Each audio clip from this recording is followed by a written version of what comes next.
రాష్ట్ర ప్రభుత్వం ఒకేసారి 2 కీలక అంశాలపై దృష్టి సారించింది. ఓవైపు ఆలమట్టి ప్రాజెక్టు ఎత్తు పెంపును న్యాయపరంగా అడ్డుకునేందుకు సిద్ధమవుతూనే మరోవైపు రాష్ట్ర రైతులు పండించిన వరిధాన్యం కొనుగోలు సమస్యను పరిష్కరించేందుకు కేంద్రంతో చర్చలు ఉపక్రమించింది.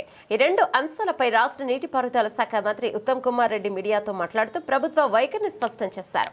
ఆలమట్టి ప్రాజెక్టుపై మాజీ మంత్రి కేటీఆర్ చేస్తున్న వ్యాఖ్యలను ఉత్తమ్ కుమార్ రెడ్డి తీవ్రంగా ఖండించారు. కేటీఆర్ కేవలం రాజకీయ లబ్ధి కోసమే పిచ్చి మాటలు మాట్లాడుతూ అబద్దాలను ప్రచారం చేస్తున్నారని ఆయన ఆరోపించారు. ఆల్మట్టి డ్యాం ఎత్తు పెంచవద్దని ఇప్పటికే సుప్రీంకోర్టు స్టే ఇచ్చిందని గుర్తు చేశారు. ఎట్టి పరిస్థితుల్లోనూ ప్రాజెక్టు ఎత్తు పెరగకుండా అడ్డుకుంటామని, ఇందుకోసం సుప్రీంకోర్టులో స్పెషల్ లీవ్ పిటిషన్ దాఖలు చేయనున్నామని తెలిపారు. ఈ కేసులో వాదనలు వినిపించేందుకు సీనియర్ న్యాయవాది వైద్యనాథ్ ను నియమించినట్టు వెల్లడించారు. 10 ఏళ్ల బీఆర్ఎస్ పాలనలో నదీ జలాల విషయంలో తెలంగాణకు తీవ్ర అన్యాయం జరిగిందని, కాంగ్రెస్ హయాంలోనే రాష్ట్రానికి న్యాయం చేకూరిందని ఆయన అన్నారు.